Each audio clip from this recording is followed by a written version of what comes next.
Ladies and gentlemen, CocoSports.com proudly presents Wrestle AM. It's half wrestling show, half morning show, pretty much all BS. And of course, you got the Coco crew here holding it down live. You got yours truly, the sexiest man on all of Internet Wrestling Radio. That's right, Boom Boom here, shaking the room live from the RVA, Richmond, Virginia. And of course, joining me, the founder, the CEO, live from his studio apartment, condominium apartment, or whatever it's called, way out there in Tokyo, we call them mansions, baby. Talking about Mr. No Haircuts, Dave Coco. What's up, Coco? Nothing much. 1 minute Impact. It looks like it's doomsday, but like I said, Dixie Carter's a fighter, and she keeps it going. TNA did the smart thing, which I'm glad they did, and they gave out a statement. So all you TNA, do you ever notice the TNA brings out the extremists? You ever notice that? Like, there's no one. I feel like I'm the only person in the world that says, TNA's all right. It's pretty decent. Like, I'm the only guy. Everyone else is like, it's the greatest product ever, or it's the worst product ever. And I don't know. I think it's actually a pretty good product. But I'm glad, they actually responded to it. Booms, would you like to read the statement like you're a newscaster? Absolutely. And I'm quoting now from Impact Wrestling. They say, and I quote, "It has come to our attention that several internet news sources have falsely attributed statements to TNA, its executives, and broadcasting partner. These false statements constitute defamation, and if necessary, we will seek all legal remedies available to us." Unquote. So according to them, it looks like TNA is not being canceled. Dave Meltzer is the one who reported this, and I don't know if this was the statement they should have done.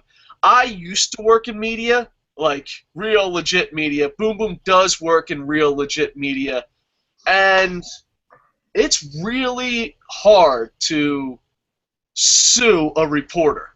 It's very, very hard to sue a reporter, and it's also very, very hard to be a reporter. Because, TNA people are like, Dave Meltzer's got it wrong. Now, Dave Meltzer has put his balls out on the line and been wrong twice and looks big time wrong. There's always this shit changes bullshit. But you also have, no, cancellation of a show, that really doesn't change. It's either being canceled or it's not. It's very often it's not changed. And the same thing with CM Punk. And he's like, well, my sources.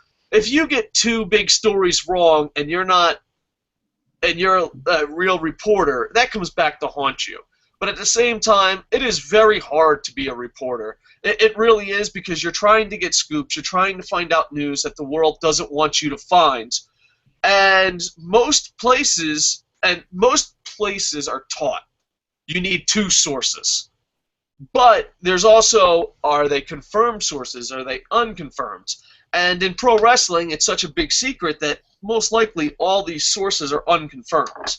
So I don't, it's easy for a TNA fan to throw Dave Meltzer under the bus, but getting two big stories wrong this year like this, that's going to hurt his reputation. Absolutely. Dave, give me the hot tag in here. All right, hot tag. You're active in the media. Go ahead. Yeah.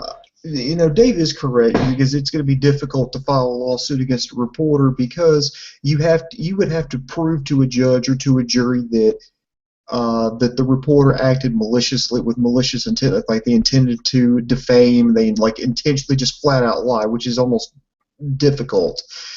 Speaking from someone who works in the news, I think what Meltzer did, I think his first mistake when he won't name his sources. I know the saying is a good reporter, never reveals his sources. Well, here's the thing. If you don't attribute it, you get into fucking shit like this.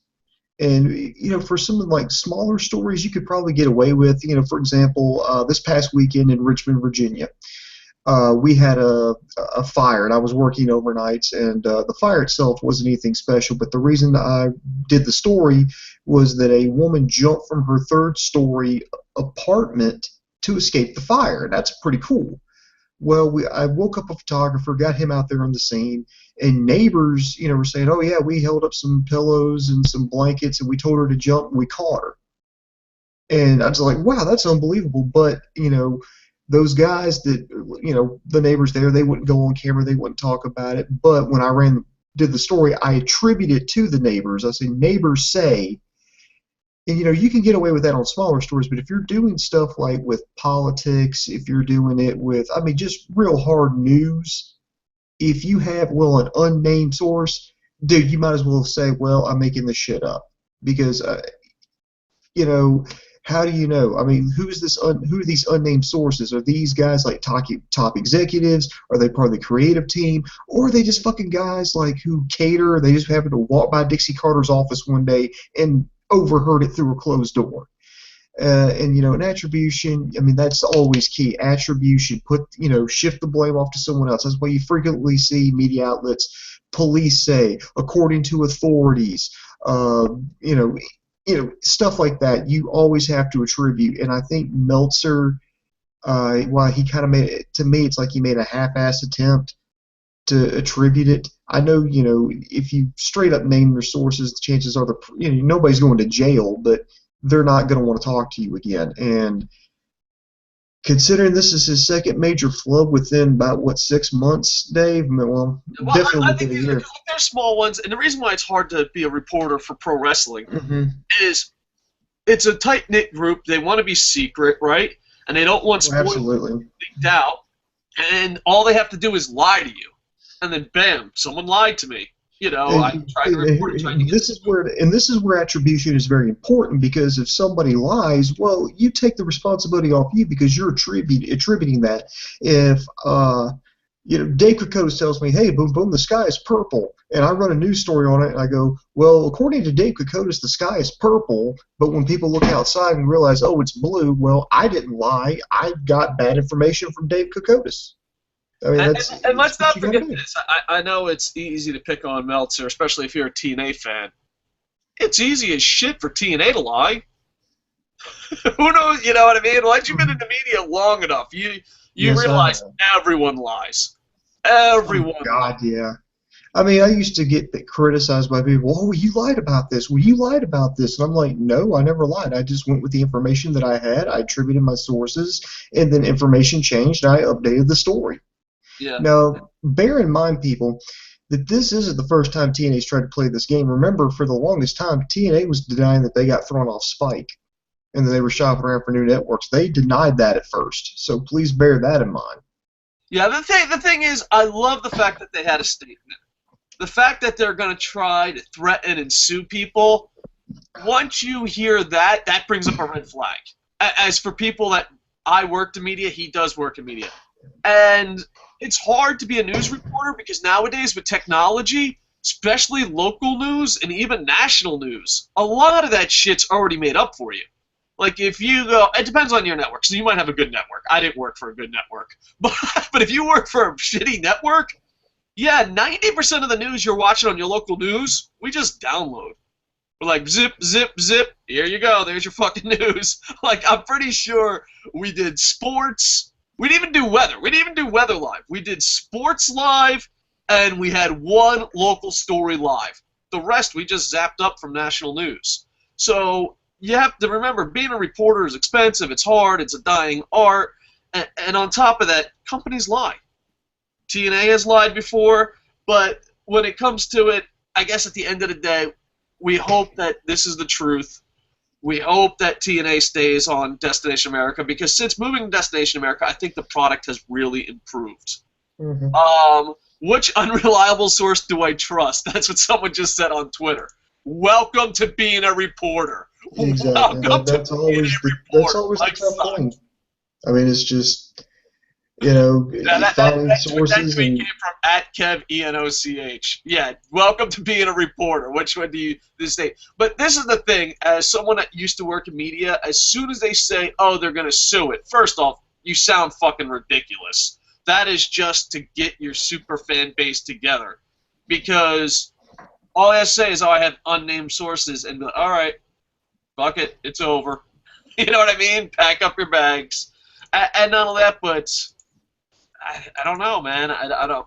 It's a red flag. And well, here's another thing. When they threaten to sue the media, it's always a red flag. Always. Booms? I mean, oh, believe me, I've been threatened before. Stations that I've worked for, we've been threatened with lawsuits before. I mean, it just comes with the territory. Um, Here's the reason I think TNA put out this statement is what they taught me when I was taking public relations was if there's like a big like a rumor, like a big strong rumor, it could be anything, like anything that would be, I guess, considered detrimental to the company or to morale or whatever, like, oh, we're about to be bought out by foreign investors, or we're going to lay off like 10 people. I mean, serious shit like that. If 30% or more of your workforce, of your employees have heard that rumor, it's time for management to step in and address that.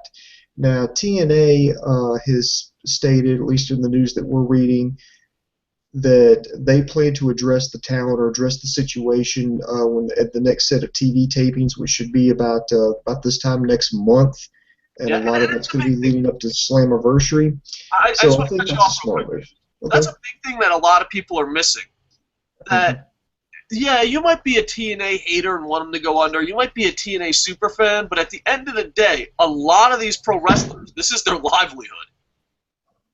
Go ahead, Booms. I didn't mean to cut you off. I just wanted Oh, to. no, that's fine. And if you want to get on technicalities, I don't think it's a done deal as far as the whole rumors that they're canceling TNA at the end of the third quarter, which would be, I believe it's September. And and then, if it's one of those technicalities, it's like all they got to do is put it on somebody's desk, they make the signature, now it's official. I mean, if they want to argue technicalities, and it's smart for them to do that, because if they admit it now, even though it's technically not a done deal, I mean, it's just what incentive is there to watch? I mean, what incentive do the talents have to perform if you know the company's dead in the water? Yeah, yeah. And not only that, but what, even as a fan base, And you're and, watching it, you're following it, and you're like, oh, it's and going away. the other side of the same coin, let's just say it's not true. To have rumors like this out, I mean, that could be very bad for TNA, very bad for their company. I mean, that could drop, viewership, that could drop sponsorships, because it's like, well, they're going to be done in September. What do we need to spend this money for? Advertising our product on Destination America. Well, I'm a fan. Well, if they're going to be done in September, why should I just keep watching this? It's going to end in just a few months anyway. I don't care. So that, I mean, if it wasn't true, but you still have these rumors, so that could also be detrimental. Yeah, and not only that, but the way they worded it, it looks really sleazy too. It has come to our attention that several internet news sources have falsely attributed statements to TNA. Did they really? And executives and broadcasting partner. I don't think it's sleazy. I just think it shows that they mean business. It's like, hey, knock it off. We don't know of anybody who told you anything. And this is one of those, maybe they have a leak. Maybe they do. But if they don't, and, they've got the wagon circled, and they started questioning everybody behind closed doors. Well, did you say anything to Meltzer? Well, did you say anything to Meltzer? Well, nobody here said anything to fucking Meltzer. Where the fuck is he getting this shit? I don't know. Well, you know what? Tell him more fucking soon if he keeps up with this bullshit. I could see something like that happening. Maybe somebody leaked and said, "Oh no, I didn't say anything." Maybe that's a possibility, but chances are, they shut the doors and said, "Okay, who the fuck said anything to Meltzer?" And if everybody in there is going, "Oh no, it wasn't me," then yeah, I would put out a statement like that, going, "No, this isn't true." And if you keep trying to ruin my business, yeah, we'll see you in court. And sometimes even the threat of court can, run people off, because even though if you may be in the 100% in the right, this is something big companies do to push around smaller people, smaller companies or individuals. They know that the chances are they'll probably lose a court case, but they know that you can't exactly afford an attorney or survive like the litigation, financially, or to sit there and fight it, even though ultimately you'll win. So sometimes they'll threaten like the big bad lawyers, just to kind of make the problem go away. So I just hope that, because I'm talking as a wrestling fan now. Let's put away our broadcasting hats. Let's put away. I think since TNA has moved to Destination America, the product has been better. And I just think more wrestling, the better. Now, granted, me and Booms have to review a lot more wrestling, but still, that's the life we chose. That is the life we chose. All right, so we'll try to keep you updated and all that. And originally, we didn't even want to do the first one with TNA being canceled, but so many people told us to do a show. I'm like, all right, this is our opinion on this Dave Meltzer report, and then they're like, the report is a lie. I'm like, all right, well, this is the response. Hopefully, this story goes away and just Impact can be Impact Wrestling again. Good, bad, and different, but I think. Even if you hate it, what are you gonna hate on? What are you gonna hate on when it's gone? All right, boop, boop, boop. All right, we got 2 thumbs up. Appreciate it. We got some live comments. We're gonna wrap this up because we have a Lucha Underground review to do.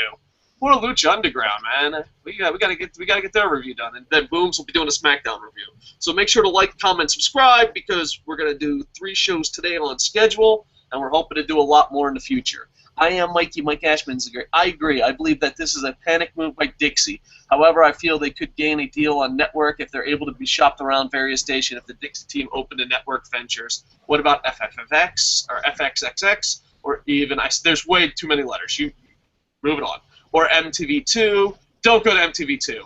Let me tell you something, dude. MTV runs their station of we don't pay our stars, we make stars. And TNA that would be bad. They have the Fight Network here in Canada. Might as well do your show from Toronto. Or in the UK. They're very over in the UK. But here's the thing. A lot of times people are like, wow, they got great deals in Japan. They got great deals in India. They got great deals in UK. Yeah, but those great deals are not paying for production. And that's a huge thing. If you go to Japan and you're like, well, yeah, we'll put you on G+. Sure, welcome aboard. We got a show on G+. Here's your money. Now you have to pay for production cost. We're not so interested in this show anymore. You need the home base to pay for production cost. A7X Weeman says this is quite a sad situation. Yeah, I just hope they fucking come out shining through it. I am Mikey says Double J still has percentage of TNA, so for sure talent has a safety net and will be booked on GFW dates. Yeah. Do you think Silver Hunter says? Do you think the most of the talent will go to GFW since WWE refused to get any TNA talent? Well, this came also on right when Joe got booked. So there you go. Because I got a conspiracy theory. I'm going to throw my conspiracy theory out there. No facts whatsoever. I'm going to be honest about this. I honestly think Meltzer got paid for the CM Punk story. I think he took a dive for money. Think about it. I think he got played, personally. I don't think so. It's too big of a I think somebody intentionally fed him a line. He ran with it, and I think that was done intentionally just to see if he would fucking run with it, just to see if he would check sources, just to see if he would run with anything that was given to him. And he took the bait, and he paid the price for it, and he looked stupid because they're trying to – because, WWE doesn't like the internet. They don't like the dirt sheets, and what better way to get rid of them than – I mean, it's like from rules from radicals. If you got a problem, you isolate them, ridicule them, and just discredit them. And I just think that's why that was done with the CM Punk thing. That for those of you who don't know what we're talking about, Meltzer was reporting that CM Punk was going to return to WWE when they went through Chicago, and obviously he didn't. But Meltzer was like, no, I had sources telling me, they straight up told me, no, I was lied to, and it's just like, well, Dave, you're the one with egg on your face. I think he took money to take a dive. I really do. That's just me. I'll take money from WWE to take a dive. Well, it feels like most YouTubers are already doing that without the money. Oh. Nothing like burning fucking all your friends in one fucking statement. If you're gonna take the dive, at least get paid, you son of a bitches. I know. Nowadays, media, maybe this is me being an old crusty reporter. Nowadays, people are taking the dive without even getting a paycheck. At least.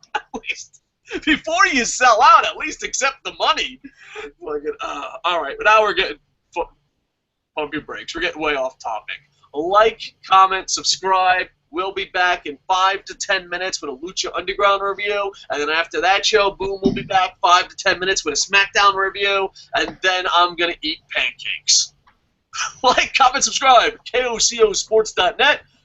With that, I am over. Boom, boom, boom, boom, boom, boom, boom, boom, boom.